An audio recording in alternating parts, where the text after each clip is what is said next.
Hello and welcome to Cinema Snacks Date Night Edition with me, Emma, and Daniel. Wish there was a camera, because as you start doing that, my eyebrows went about 4 inches up my forehead. Doing what? Apparently like a low-pitched, possessed voice. This is just my voice. No. I've known you, what is it, like 45 Look, have you never years? listened to the radio or listen? You're not classy. You'll be more classy. We're doing a date night edition. Yes, I was born... You need to be romantic. Have I ever mentioned I was born a Cockney? To you? Yeah, a couple times. Per week? Yeah, per week. Usually while you're nicking my phone. Yeah. Go, I can't help it, I'm a Cockney. Like that. Oh, well, after that wonderful introduction, we actually had what the people call a date night, didn't we? Yes, we did. We went and saw Supergirl, but we actually did other stuff before, which is unusual. Yeah, we went out. We stayed out. There may have been the usual heat wave we get in the UK of about 4 days, where it went from beige to the Raiders of the Lost Ark face melting. Yeah, so we've said the whole story. The very exciting story of our child goes away for a night with school, and then he's going away 2 nights after that with Cubs. So we're like, it's supposed to be really, really hot. Let's book a room with air conditioning. The Hilton. Yeah, Hilton Spark, which means it's like, I don't know what those parts mean. It's like the Doubletree by Hilton, isn't it? Or like the like, it's not really Hilton, but it's like cheap Hilton. They're like, pay us some money, you can use our brand. Most importantly, it had air conditioning. That was our only requirement. Unlike you, Travelodge. Yeah. In lovely Romford. Yes, where we first met many moons ago. And then we went to Luminaire in Romford, which was a full circle moment, as you pointed out, when we were sitting in the cinema and memories come on. After I'd just been talking about how I'd went there with my mum all those years ago, and that's my first memory, was watching Next Gen. It was like, memories. Yes, from Cats. Yeah. Not that one, but the other memory. Anyway. That shows how well Cats has stayed in my mind. I know, exactly. So that's just... do you want to talk about the Lumia...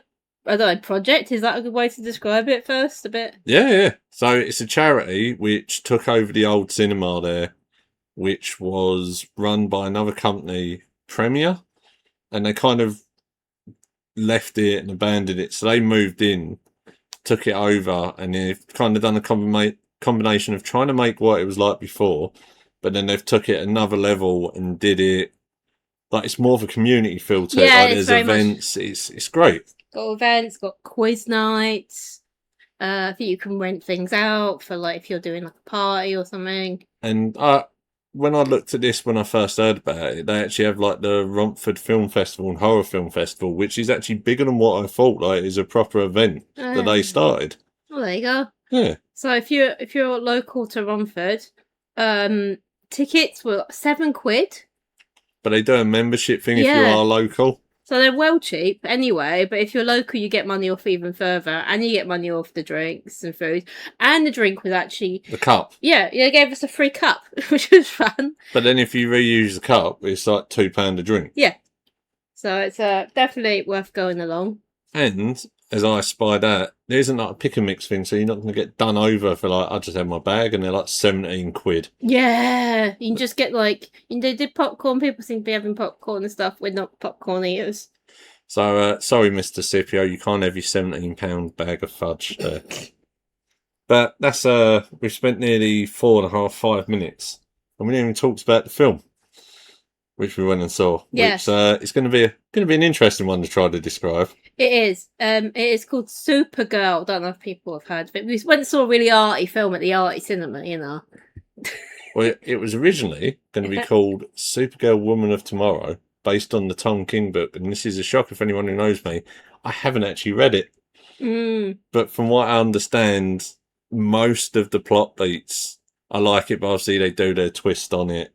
They change little bits, but all the characters are the same and the basic beats are there. Oh, okay. So that was a surprise to me. Hopefully the plot's a bit more consistent in that. Anyway.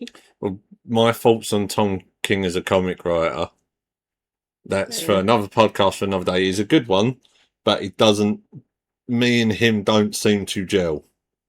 Oh, okay, yeah, fair enough. So, Just not your thing. I think it's why I was always reluctant to read it, but then this and there's one Mr. Miracle people always go on about. So I seem to pick up the ones where they're a bit like, and I was like, well, I'm not going to bother on that. And then they're like, no, this is brilliant. You need to read it. So every time. Yeah. So that's just my little comic book vent. What's my other random facts I had about this? You may have noticed during this film that Lobo is in it. Oh, yeah. And he's so plot critical that he originally appeared in Omega Men 3. And me dropping that in as plot critical is about how critical he is to this film. Like, Right, he is yeah. there. We'll guess we'll get down to that when we discuss his amazing scenes and choices in acting performance. I read something about it. I want to just prove that I read things, right? Apparently the original cut was 15 minutes longer and had more stuff on Krypton, which I thought made sense. And there was some more stuff about who Clem is. Clem? I can't remember. It's one of those. The bad guy. Because the bad guy's just kind of there, which is fine. Yeah. He's a bad guy. Didn't really need... I don't know if he needed backstory. I would have liked more time on Krypton. Because they were good. That was probably the best bit. So anyway. That's like a thing I always want in Superman things. And it doesn't make sense, but I want it. I'm always fascinated by the planet of Krypton. Yeah. Because exactly. Whenever you see it, you always catch it at the very end of Krypton. I know they did the TV series and it got cancelled after 2 seasons, but it was interesting seeing how the planet worked before its final days. Like, the only thing in all Superman films, it's always that there's been a disagreement, and Jor-El and Kal-El. Yep. Well, mainly Jor-El, I can't remember the brother's name in this, are the ones who somehow know better than the rest. I think they ever said it. I think they were just like, oh, I'm Jor-El's brother, and that was literally it, in a weird way. Might have done, and I could be completely wrong, but he's just like, hey, I'm here, I've got a beard. Yeah. But that's fine. Speaking and they're doing the trick where they try to make it sound like Kryptonese, I'm going to call it. Yeah, I'm like, did they write down the nonsense, or did he just say nonsense? Well, it's a trick on your ear, because it sounds like a foreign language. It does, it very much does. So it's this thing where you think you can believe it's a language, because it sounds just about familiar, that you like the inflection and the tone on the voice. Yeah. But isn't actually a voice. And this one exists within, obviously, like the James Gunn Superman. It's a follow-on from that, from a tease at the very end where she appears drunk, and you see why she is in this way. It kind of reveals itself during the film, but they kind of make her out as she's just partying and partying and partying. Yeah. So should we start doing the thing where you start talking through the plot? I can do my notes. So do you want that? We just talk about generally the film, because the plot is a bit... It's zigzag. That's how most of these podcasts go. Okay, cool. So it starts on the alien planet. You see her in a club. You then cut to the cat. I can't remember her name. Basically, the young girl who... Oh, it's Ruthie. Ruthie. Yeah. Really dumb fact for you about the actress who played her. Yeah. Her first known work is an ongoing voice in Peppa Pig. Oh, fair enough. I was like trying to find out bits about her before. Children, And I was like, and it was like Peppa Pig main cast. I was like, oh, there we go. There's a thing for the ages. Yeah. So we have like Ruthie's in I'd say a martial arts style family from like a old school martial arts Feels film. very much like they broke a bit of the Game of Thrones planet. Yeah, that's it. Often put it on a planet. I say, yeah, very nice side down, and they're like, come, the bad guy comes along and is like, hey, I want all your swords, and then just kills everyone anyway. Yeah, because originally they're just going to give him the weapons, but then her brother pops out, who's not really paying attention, and immediately gets slain, so that triggers her parents. She's there and she doesn't know what to do, which is kind of a pretty honest response. Like, if you saw that happening, you would just freeze. And then she goes, I will avenge my family. Cue, this is where we see... And they just leave her there, which, I mean, in terms of what goes on in the film, kind of a bit of a problem, because I guess it's worth saying now. So it's this whole recurring plot through the film. Like, the motivation for these bad guys I can't remember what they were called. They had a very generic name. Let's call them the Steves. The Steves, right? The Steves are all Steves. They have no Stephanies. So they're going around stealing teenage girls, particularly, to be their brides. But for some reason, he doesn't try and take her then, but he keeps trying to take her through the rest of the film. Yeah. And you're like, why did they leave her there then? Why were they not like, oh, come on then, time for you to become one of our brides.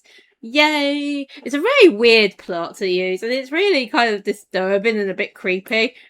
I'm like, I don't know if I like this.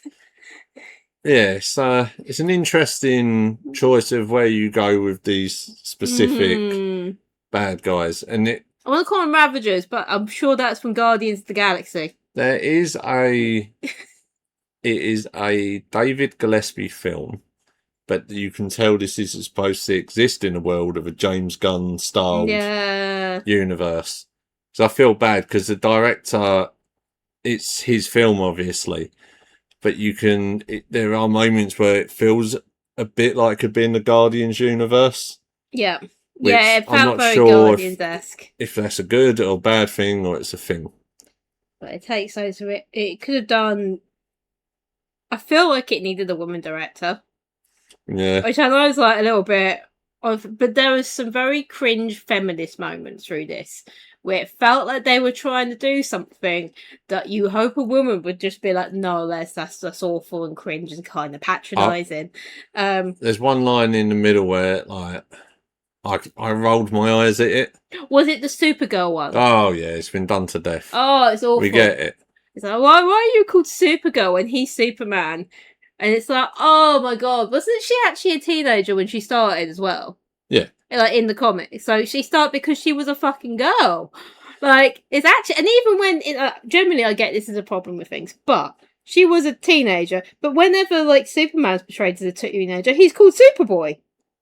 So... Yeah. What's the problem? I have bigger problems, What, you or the film? The film. The film and women in the film have bigger problems than, oh, you're called Supergirl. Isn't that really, like, patronising? Are they calling you a girl? Even though you're stronger than he is? Oh! It's just, oh my god, it's so painful. As we're giving the MCU thing for this, it's a weird thing that dawned on me afterwards.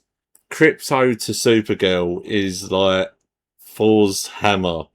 It's like an extension of her. It's something she always gravitates towards. Right, yeah. Like, it's just... yeah, it's... Because when we see her in the bar and she meets Ruthie, Krypto is there just terrorising things, but you see that to her, as it's hinted there and it shows more as a film, it reminds her of not just Krypton, the weird floating city, which I think is called... trying to say this... Argo City. That was it, yeah, Argo. Like the film. I kept trying to say Aero. Yeah, that's fair. I was like, it's not Aero City. It's the Ben Affleck film. Yeah. There we go. That's what we said. I was like, that was how I was going to remember it, and I've forgotten. And they will loop back to it as well. Yeah. And like, I think I said when we watched it, like before we went to it, because I didn't read into what's happening.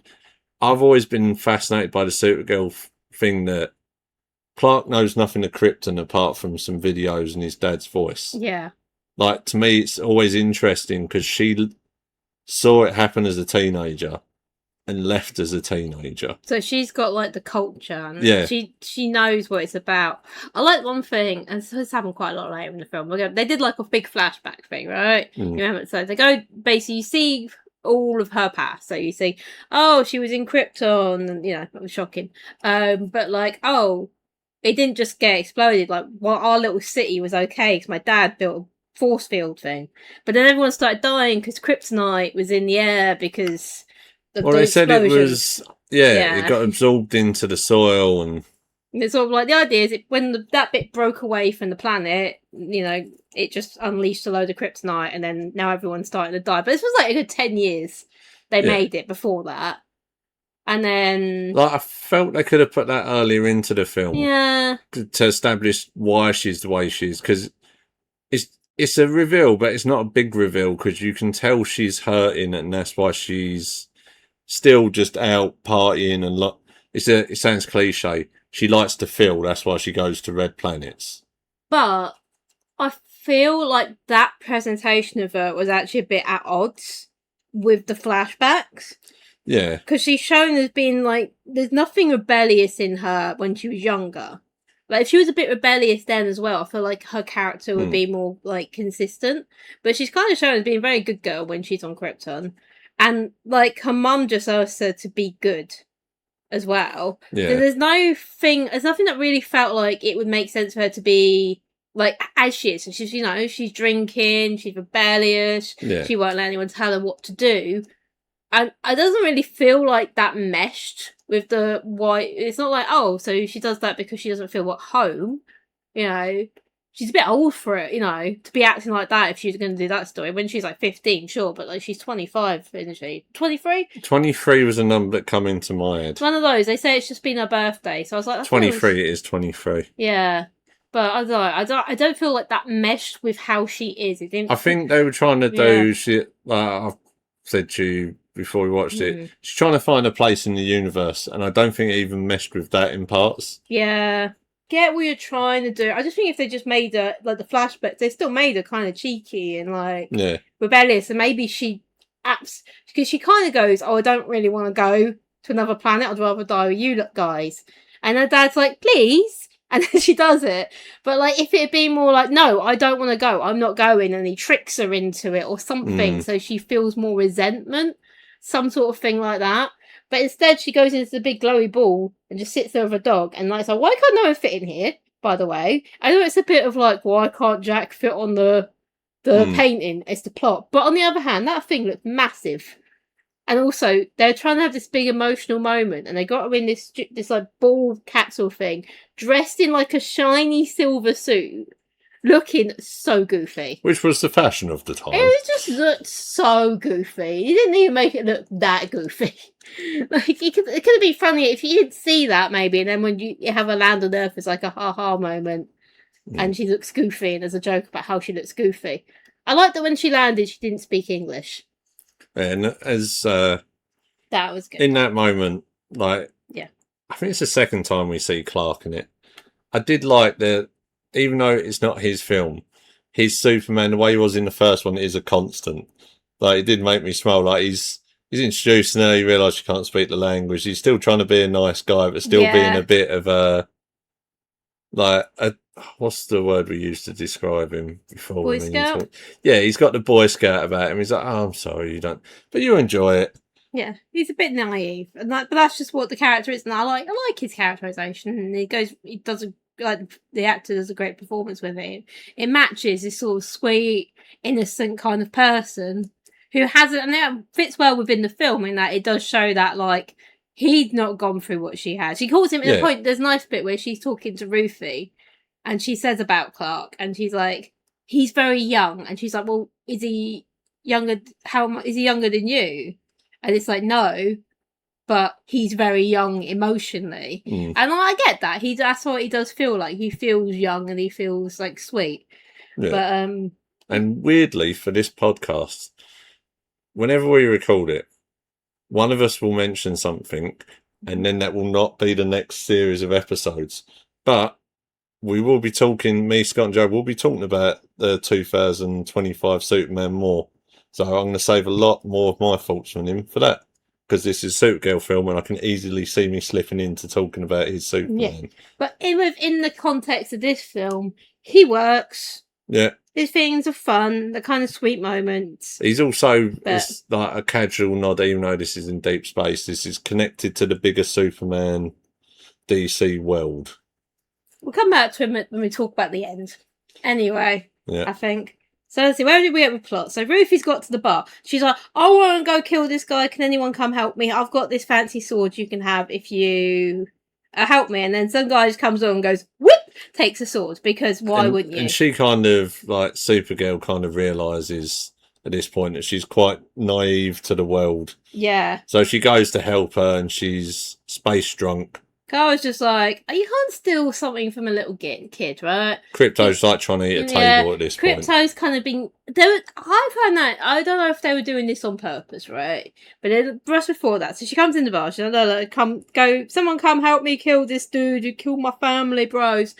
And she's looking at Crypto, like Crypto's trying to urge her to do it. But I didn't feel like they did anything with the dog that made it seem like it was saying that. So I was in my head just wondering, is that supposed to be she's projecting it onto him, which would be kind of fun. But on the other hand, I can't just decide, they just didn't animate the dog very well. Yeah, I don't know. I'm talking about Kryptonian and like the animation. I think they had that thing where Crypto was used sparingly in Superman, but Crypto in the first arc is a bigger part, so there's a lot more shots of Crypto, and it's harder to continuously animate a dog. Yeah. Who becomes the MacGuffin. Yeah. Like, and make it do more. But then, so obviously she goes to retrieve the sword for Rufy. She gets into a drunken battle, kind of gets hurt a bit. Crypto comes and saves her. And then she's like, oh, I need you. And she hunts Supergirl down to her space camper van. Yeah. And then she's like, no, I'm not going to help you because I'm in that part of the film where I'm reluctant to do anything because I'm sad. And then, like, oh no, the big bad comes along and tries to steal her ship. Oh, it does steal her ship. Oh, it does steal her ship, yeah. And poisons the dog. And then we get the kind of, I want to say A plot of the movie, but it kind of intertwines and suddenly becomes the B plot. It's supposed to be the through line, but it kind of goes a bit wibbly wobbly. And she's like, yeah, no, if you want to rescue your dog, you need to get the antidote from the bad guy. Which only they carry, which is convenient. And she's not like, hey, maybe I should just take him to a planet with yellow sun and see if that works. They don't even mention that as a possibility. That's for her. I know it would. I would have moaned either way, right? I would have moaned if there was a line being like, "Oh, yellow sun won't work because of this." But I'm also going to moan they didn't do that line because you're constantly thinking it, especially later. Forgets it. And then she uses something which I called in this film the act watch because it's over 72 hours and it almost uncannily acts as the first, second, third act timer. It's also like, do you really need a timer for 3 days? She sets a timer for 3 days, but that's how long your dog dies. Exactly that. 3 days. Couldn't just happen in 2. Anyway. You want and a Monty Python moment, don't you? World. What? It's like, this is the watch. You can only cure the dog on day 3. 2 is too early. 5 is way out. Exactly. That is it. Where? So she says to Rufy, you're going to stay here. I'm going to go get the cure, stay here. And she's left her costume on the ship, which becomes important later. But it's like very subtle. It's like, oh no, she hasn't got the outfit. Yeah, she has a great coat. It's like, you're going to have to wait for it. I love the coat. The coat is great. It looks awesome. I love a big coat. It's a great coat. Just want to say that. I want to give props to the costume department for the coat. The coat makes the movie. So then she says she's going to go after them and she gets Space Bus, which is an odd thing to me. But it makes sense, but apparently you can get a bus between planets out in this part of the Yeah, I mean, I like the is. Space Bus. The Space Bus bit was fun for me. I enjoy that kind of, this is what, like, I like a bit where you have, in a space movie, this is how regular people live. They go between planets on, like, a bus, and that's fun. But Rufy sneaks on and gets near. Well, first we see Rufy's upset an alien. Then we see that Kara can speak different languages. And then they get raided by space pirates. Which, it's weird this scene. There's bits where I'm like, But then it kind of gets to my, like, one moment I really like. Yeah. So they're taking their stuff and they're going to strip it down. And you've got tiny Seth Rogen alien, who is actually Seth Rogen that I checked in my notes. Yes, it's a good use of a Seth Rogen. He's a funny little alien guy who says some funny little lines, you know? It's a nice little side character that's just in for like one scene or two. Which you could sum up his whole acting career at his best. Yeah. It's the funny guy who says a couple of lines throughout the film. That's what a good Seth Rogen is. You don't want him up in centre. You want him just to be a funny guy. It's all good. No moans about this little Seth Rogen guy. I enjoyed him. And yeah, you get fighty on the bus, and then they've got this thing that transports them about short distances.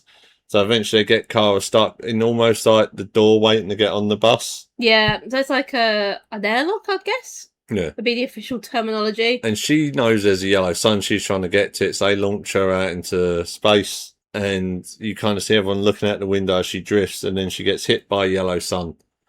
And it was nice to see her have the kind of skill set of Clark. Yeah. And Superman with her powers in space, where she's like, no, she knows how to do it. It's not that she's not skilled enough. It's that she's not sober enough most of the time. sober in a place mentally to want to be that person. Yeah. But it's a good little scene, like lots of action, some good shots. It seems like there was a conscious effort to not have the same Superman face when he was flying. They softened it a bit because that was complaints from the David Cornsweet one. There's like his face looks weird, and there's like that's how you'd fly. But I think being in space for that part kind of helped it. But I liked it. It kind of showed, like, when she's focused, she's a pretty unstoppable force. It's also, I think it's showing the idea is Ruthie doesn't know at this point how strong she is. Yeah. She just was like, because she was on a red sun planet, so she's a bit stronger than a regular person because she's got build up energy, I guess is the idea. And she's kind of drunk as well at the same time. So she's only seen a fight like that. So it's kind of a revelation that, like, actually, I'm super duper strong. I'm like one of the strongest beings there is. Which gets taken back. A yellow sun. Like, one scene later. We'll get there in a minute. Wait. So they then get information off the pirate people where she does try to intimidate them with the red eyes, like lasers, and they don't know that she's not a bad person, so they blab to where they have to go and then get to that planet. And this is where the film we're now getting into Act 2, as the watch kind of reminds us. Yeah, it says, you made it through Act 1, we're on 2 now. And Act 2 has I think it sums up this film. It have a really interesting moment, followed by a kind of what's happening moment, to interest into what's happening. This is an overly long fight scene. Yeah. There was a lot of overly long fight. They tended to just overstay their welcome. But anyway, so they get there, and they're on they go to like a bar, as you do in these kind of movies. We'll go to the bar to find out where the bad guys are at, but nobody's talking because... Do you know a silly thing that bothered me about the fight scene in this? Yeah. So, I like films, even if they're in the same universe, I like them to have their own twist.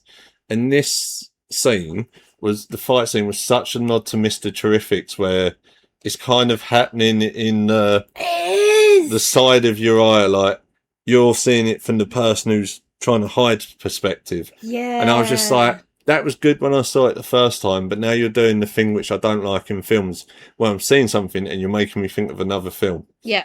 Like, it's okay to make me think briefly, but you're reminding me of that whole scene, and I'm watching it going, do you know what? I preferred Mr. Terrifics. Mm-hmm.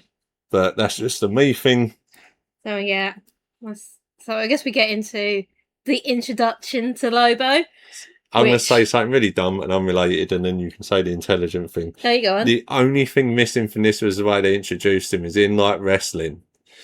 Whenever the Big Show was there, it always went, well, it's the Big Show. All that was missing was just replacing that with, well, it's Lobo. He even walked like a wrestler to the bar. Yeah. And, yeah, we're introduced to the absolutely plot pivotal. Man, they're really useful, really not, just takes away from everything. So they introduce him in a move that reminded me so much of Suicide Squad, as in the bad Suicide Squad. The real one, the one where the moment where he's like, they can't be bothered to introduce any more characters, so he's just like, yeah, that's what's her face. She can trap the cells of her dead in her sword. It's literally that. She's like, yeah, that's Lobo. He's an immortal who killed everyone on this planet, and he's like really tough and stuff. We don't want to mess with him. Oh no, even though I'm Supergirl. So something about this scene, like, and it bothered me at the time because obviously we've seen the trailers. I always think a character like that is fine if you're world building and you're like, one scene, like, you see that she's a bit unsure of him. Yeah. And then you're like, oh, okay, this is someone I have to remember for future story. Shouldn't come up immediately 5 minutes after your big, actually, I'm ridiculously strong moment, and I'm like nearly a god. Iconography being used here with the sun behind me, and I'm Jesusing out over here. Like, it's suddenly like, oh no, wait a sec. He's stronger though.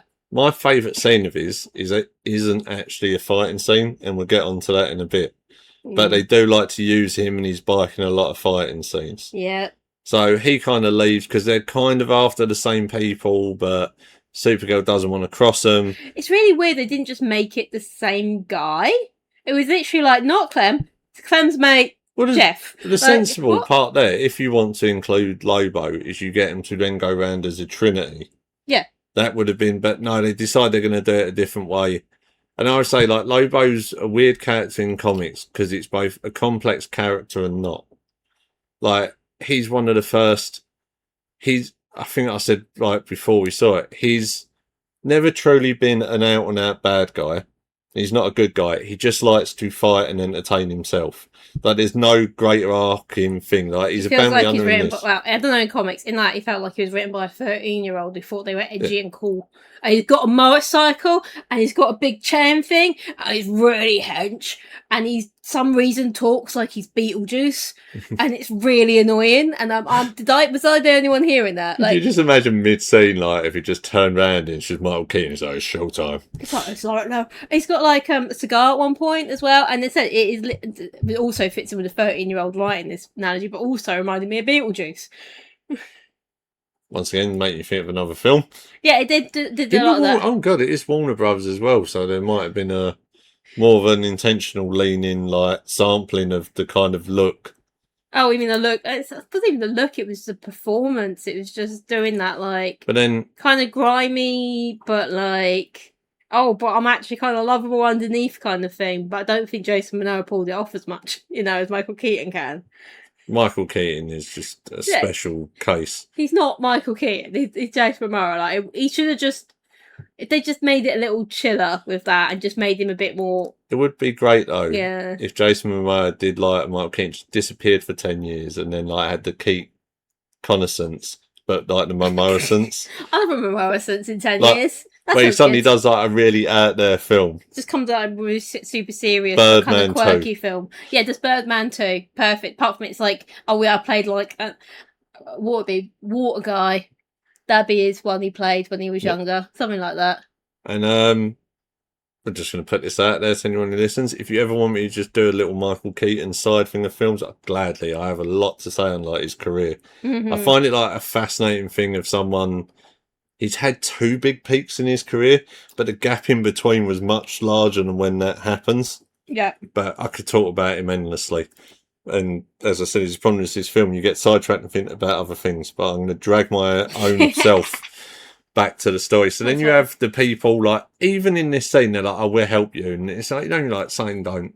They're so suspicious. They're starting off. Oh, you got to come to our house, and his friend's going to come meet you at our house, and then they'll explain to you where these bad guys are that everyone knows about. So why don't you just go to someone else? No, the only thing missing when they was going to a house was one of them doing the Ben Schwartz thing from Parks and Rec. It's like, don't be suspicious. Yeah. Don't be suspicious. You two just go up, and it literally, don't they get there, and they're like, you just two go sleep in the room. We'll help you meet the person, and then like Ruthie goes and sleeps, and they have some nice conversations. I think that's where we get the Krypton flashback. Yeah.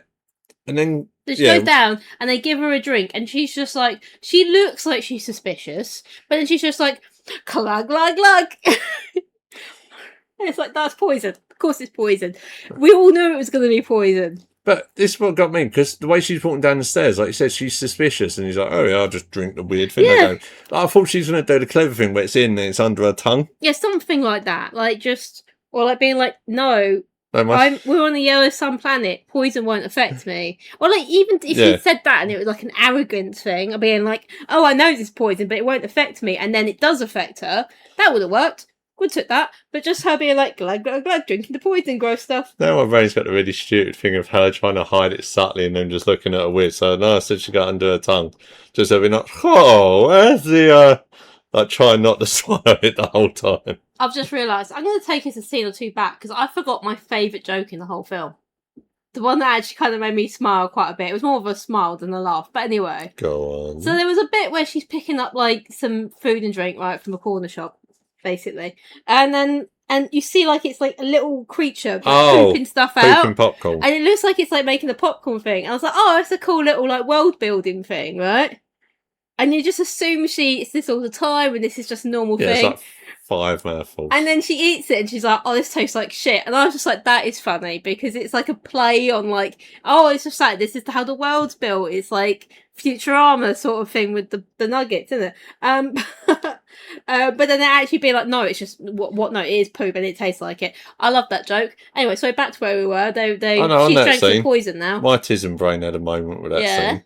So she gets its ice cold slushy, and 5 seconds later, it's completely melted. It was, wasn't it? I was like, wasn't that a slushy? And I was just like, whatever. I was actually also like, why do they have the same colour slushies as we get? And they were like a green one. It was like the red and the blue, and they were like on the side wall. They were like the same colour slushies you could get in normal life. I want a purple one or something. An unusual one. Me noticing that completely shows how my brain works. It's like all this bigger thing happening in it. I'm like, wait a second. Yeah, the slushy melted. Yeah, that's a thumbs down on the food prop department for not making a fake slushy that didn't melt. Or just giving her a different one, which was every single scene. I get that you make a fake one that like looks like one that she can drink. It's just like put some like chia seeds in some blue or something. That would work, wouldn't it? I don't know. I'm not. Isn't Mark Hamill said he's like the best one they can do? It's just add colour to coconut milk because it's easy to drink, but it holds colour well. Yeah, that makes sense. There you go. So, yeah, completely useless fact from Dan. Feels like some way to make like a fakey looking slushy. I'm just saying,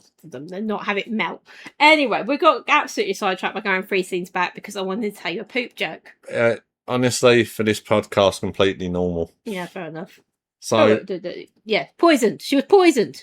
Yeah, and then they turn up to do a trade their daughter back to them for 2 of them, which you kind of feel yourself doing this and go, oh. Yeah, oh God, what's going on? And she fights somewhat poisoned and she's still holding her own. And then you see more of that people who are looking for their child brides have appeared. And this is one thing where I was like, because they get to go out, and I was like, wouldn't it have been easier if it was just during the day and then she could have got her power, and then it would have made more sense to have drugged her during the day because they would have known about her power. Yeah. But it's somewhat in the evening, and then she just shoots up to the sun anyway. I was like, I don't know. Maybe it's just me. Maybe I'm overthinking it. I know, that it seemed really inconsistent, as if people know about Kryptonians. And then we get Lobo again. Yeah, Lobo cuts, so the bad guys are there, right? And they hang all their child brides in like shipping containers underneath their spaceships for some reason on chains, right? And then he cuts all the chains off and all the child bride containers fall to the ground. And you're like wondering, maybe I was only wondering this because I don't know much about Lobo. I know nothing. I'm just going to clip that the next time we have an argument. What? I don't know about nothing. Yeah. Yeah, right. That's one for the future. I'm just going to clip you saying, I'm Daniel, and Emma, you're right. You don't need to clip me saying dumb things. That's just natural. Okay, what was I going to say? I was very important. That's it, Lobo di Dobo, right? I was like, oh, so is this where you're going to reveal that he's actually like really good guy now and he's maybe making up for something? Or they're going to be like, no, he doesn't give a crap and he's just, this is like a way to take him down. But they don't do either. It kind of just happens. Do you know what I mean? There's no bit afterwards where it's like, oh, well, thank you for saving him, and him being like, I didn't do it for you, I was just trying to get that guy for the money or something. It's like they didn't use it either way round. There's a part where he has his bite nicked, and it's like, you're trying to show he's fallible, but then he gets it back, so this whole point was moot, and this fight scene goes on forever. And then, because you then see Rufy gets to drop on Clem, and Supergirl's... And this, I think, Supergirl's having a Supergirl moment. She's doing the good thing of saving people, but she's still... We just had the flashback being like, oh, you should be good, from her mum. So she's like clearly just trying to do that. And it's like, but she's not... Why is she suddenly more on this? Is it because she's supposed to be bonding with Rufy? So I think it's time we talk about Rufy. Because Rufy was really annoying. I'm sorry. First of all, I don't want to say mean things about a child. I don't ever blame the child. I blame the adults to put the child in this position. She was not strong enough an actress to do this movie. She was so, like, bland-faced the whole time. So they got General Tiger and just stuck shoes on her knees and made her walk around as a child. She just was just about doing a posh British accent and, like, staring. It was I like a choice. But the other thing that really annoyed me is this movie could not decide how competent she was. It would Yeah. change scene to scene. Like earlier, she walks onto a bus and nearly gets into this fight, right? And before that, she's had like that bit where they just nick her sword off her. But then suddenly she's like super sneaky and she's gonna catch him Well, up. it's the part of Act 3 where they really can't decide. Yeah, they said they go everywhere with that. At this point, it's just it's just like, you know, a competence. It's like a roller coaster of competence through the movie. At this point, we're just at the start. We've just got some little warm up hills and dips of just. Yeah, but they're like, oh, she's gonna sneak up on him and she's gonna try and take him down. And I think they do one thing they do that I think works in the moment as well. In this, like, there's this scene is, like I said, it has its issues, but when Rufy doesn't stop Clem because of Supergirl, Yeah, then he hunts down and kills the family, and you see her go up into space and scream. I was like, that is a very like. It was because she's supposed to have been drunk the whole time. It's an interesting moment to actually see her feel. yeah, true. And she had to go away, and then she goes back to trying to be the stone faced cat. But I was like, I don't know, I like that because it kind of broke the moment for a second where she's like, I need to get out of here because I can't let people see me about the screen. I thought it was a really weird decision, that whole bit, though. Because it's like, so she's stops Rufy for killing him. At this point, she says because she needs the antidote to save a dog, but he wears it around her neck, so her killing him wouldn't have stopped it. She could have also just killed him at that point, or knocked him off the roof rather than Rufy. Yeah, it was an interesting. And just this whole through line of every time Rufy's like, I want to kill him. She's like, I'm not going to let you kill him. It's going to fuck you up in the head, love. And it's like, yeah, but that seems, and then it just seems weird that she couldn't save that family. And then not in the like, oh, I don't want anyone to die way, but just in a, it didn't make sense kind of way. Then we see the Not Ravagers leave. Yeah. Kara kind of be like, you're going to stay here, I'm going to go do this. Yeah, because they're fighting now. And like we said, like 3 or 4 minutes earlier, the roof's like, oh, okay. So we all know what's going to happen. You forgot that at this point, they have this bit like, she's like, calm down, Rufy, calm down. And Rufy's like, no, I'm going to kill him. Calm down. It's like, oh no, can you not ask this child to emote a little bit? I'm sorry. Poke him with a stick, you know? So, yeah, it's... take away their Pokemon cards, something. But as the plot clock decides, they're now about to enter the third act. Slightly earlier than what I thought they would because of what happens next. So she gets them to drop them to the planet, her to the planet. Yeah. She immediately gets out in Yellow Sun. And at no point on the, you know, she's got the bag over her head for the journey there. At no point did she be like, oh yeah, this planet has 2 suns. It's such a weird choice of moment, actually, because they're like, they make a thing of it. They're like, you've got to put this bag on your head.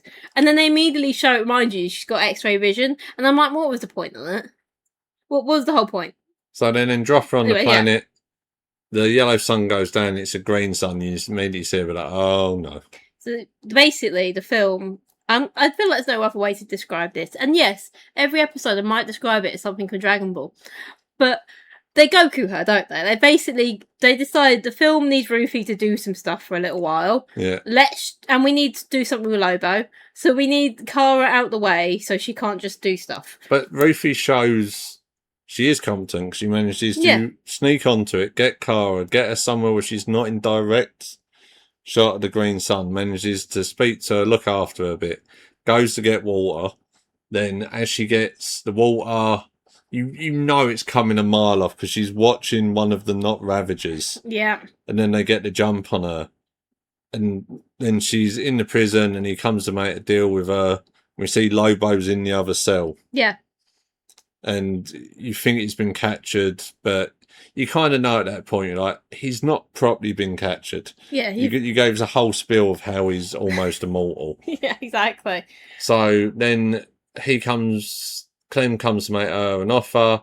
She spits in his face. They use a lot of music, and she should have just punched him there with the Queen song, like with the line where you spit in my eye would have worked perfect. Fair enough, yeah, it would have worked. But he then goes, then she suddenly becomes a tactical genius because she's like, oh, I want to make a deal. And this is like the scene I like with Lobo because he's watching from afar. It's like he's like, you know what? I'm not going to attack yet. I want to see how this plays out. I just kind of like it. Like, he could do things, but he's just kind of sitting there. And he's just sitting there watching it play out. It's like his own soap opera for 10 minutes. This is interesting because I actually interpreted this whole thing very differently. All right. I interpreted that he was putting on a bit of a bluff here and being like, he meant to get caught, but it went a bit pear-shaped, and now he's stuck. Like, but then the end of the scene undoes that. No, because she lets him out. No. I'm going to jog your memory of the shoot. No, going to do that. She lets him out. No, he kicks the door. She goes to unlock it. She unlocks it, and then he kicks the door. I mean, I would say we'd have to watch this again to remember. We're not going to bother. No, we're not going to bother, bro. Yeah. But she takes out a guard. Because she before was like, he does it in this tone of voice, like, oh yeah, no, I'm here on purpose. But yeah, she takes out the guard. Yeah. She's like, she does all these spinny kick stuff, and you're like, why didn't you do that when the guy stole your sword? Why didn't you do that when you were getting trouble in the bus? Why? Where did this suddenly come from? When did you learn martial arts? Like, what? Basically, was it? It was just like, where did this come from? So they go off with Lobo, and it's like, it's strange though, because this is a strange choice. Because the whole time Lobo's working for himself, he actually offers to help her, and her immediate answer is like, "Time to go up in the duct." Yep. And he's like, "Oh, all right then." Again, but then where did this come from? But I guess that makes sense of how you got on the ship earlier. It's just bizarre. But then she kind of gets her sword back. Yeah. And she's on the roof, and then the plot goes, oh yeah, should probably have the sun come up now, because sunsets and sunrise make no sense on this planet if we're to take a basic orbit. Yeah, I'm not but anyway, about that. That's fine. She then gets healed, and just when it looks bad for Rufy... There's a bit before, though. But so, for some reason, Clem knows that Kara will be on the planet, and is in trouble and dying. And then he's like, well, she's going to die now, and we'll find her. But they don't find her, and then she's there in yellow sun. But, like, do you know how this works, or don't you? Because it seems like he knows how this works.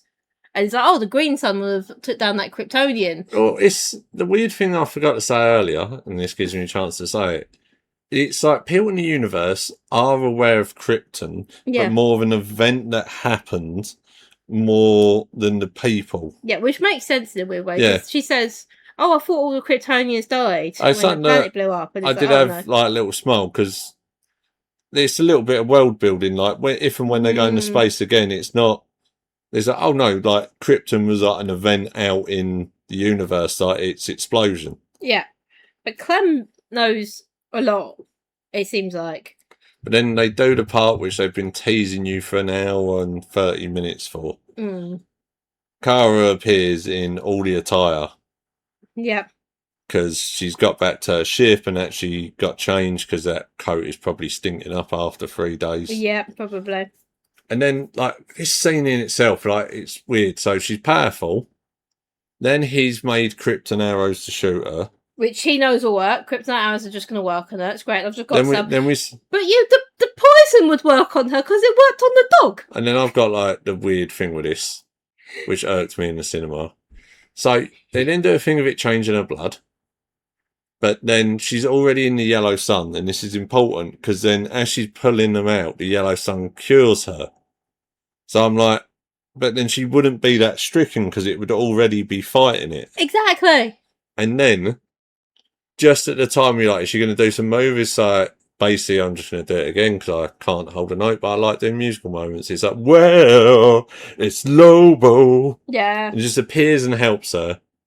Then, it's almost like a side thing. Like Lobo then just, I don't know, rides off the ship. And I think he just does a couple of like donut rings or something. Just on the planet while they're fighting still. Yeah. And then they crash the ship. And you have a weird moment where it reminds you of another film where the ship is crashing and you see Rufy and Clem running while Supergirl's still flying around taking people out. It just reminded me of Prometheus where the beam's coming down and they're kind of running. And you're like, I think it's going to hit them. Just the whole shot reminded me of that. And you know it's not going to hit them. Because you know it's not the end of the film. That what's happening with Supergirl tells you it's going to be longer. So then she goes in and gets the all the girls that are going to get married off if they have their way. child brides. And then I just want to keep reminding you, this Lobo- film decides, and then it has the worst moment in the movie because it made me physically cringe more than the Supergirl bit did. Go Which on. is, you got one of the child brides who's just got rescued. She's got a big gun thing, and it's like she shoots like one of the bad guys with it, and then the camera is like, yeah, and then the movie's like, yeah, look, women can do it Go too. team, get Girl Squad, Mad Max nod. Yeah, women strong, woo! It's And lovely. it's like, Now oh, I'm God, starting I'm to gonna doubt throw up. something more and more. Yeah. Because Mad Max Fury Road is also a Warner Brothers film.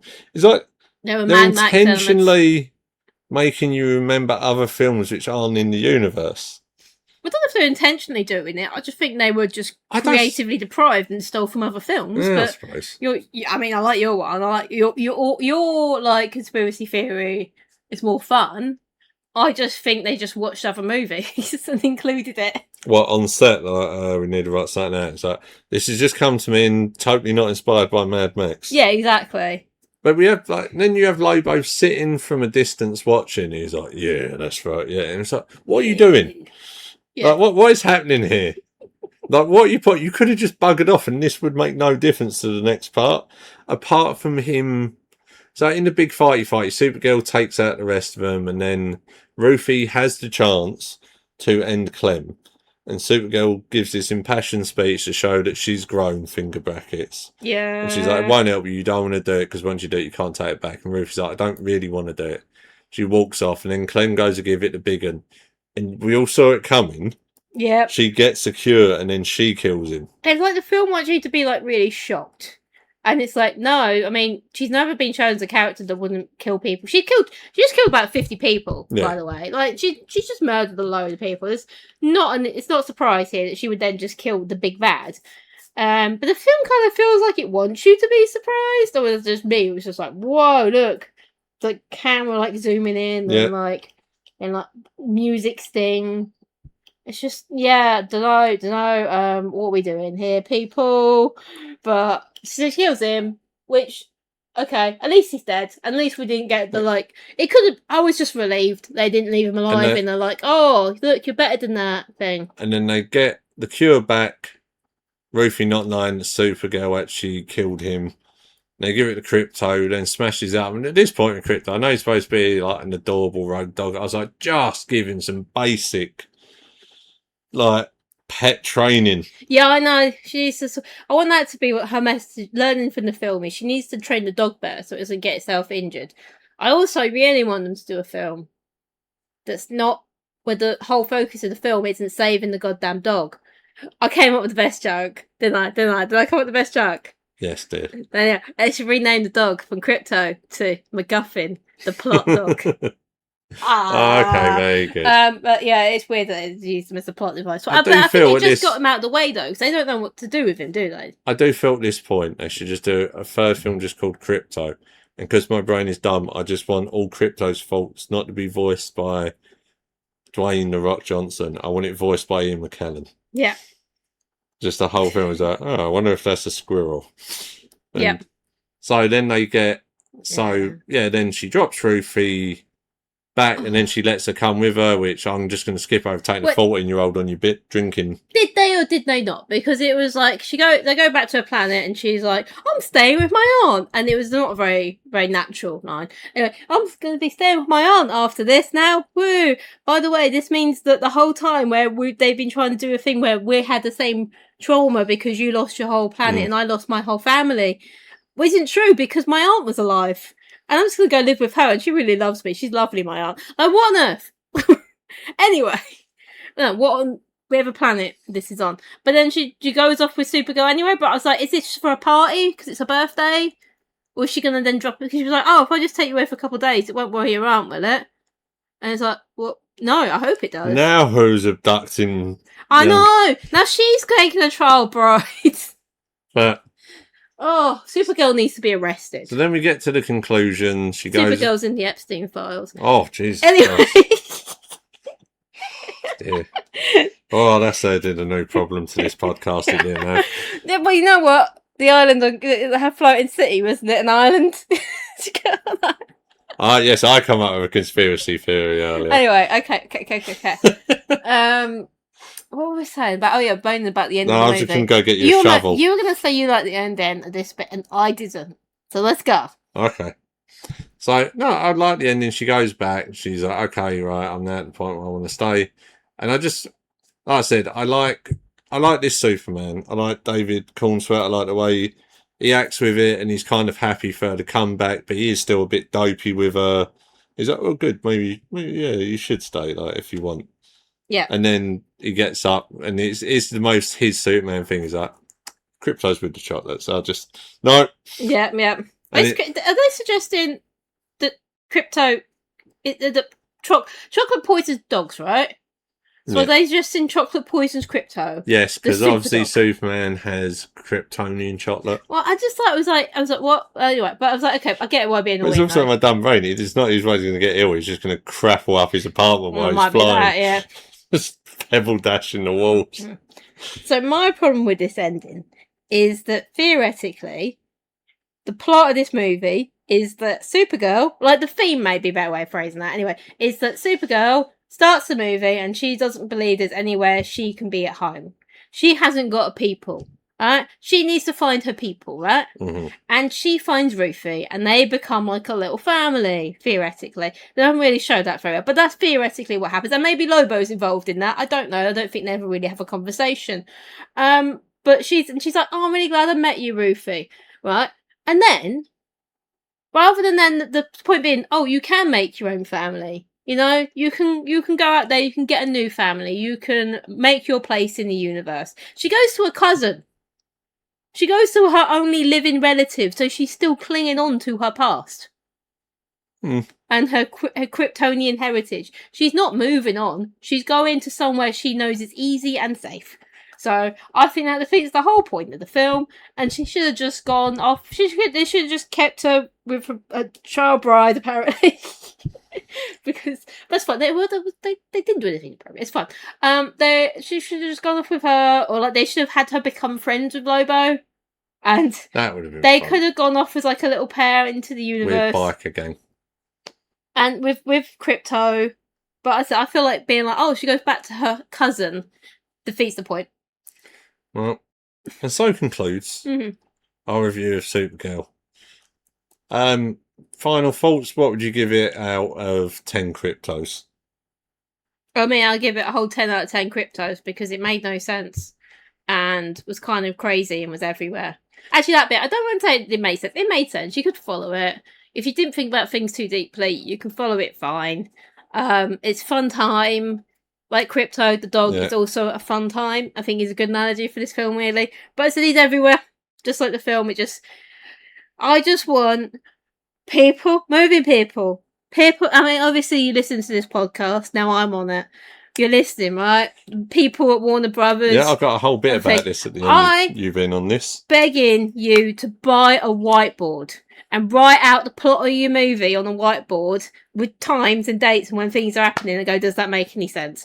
The main reason. The main reason they've got her back on Earth.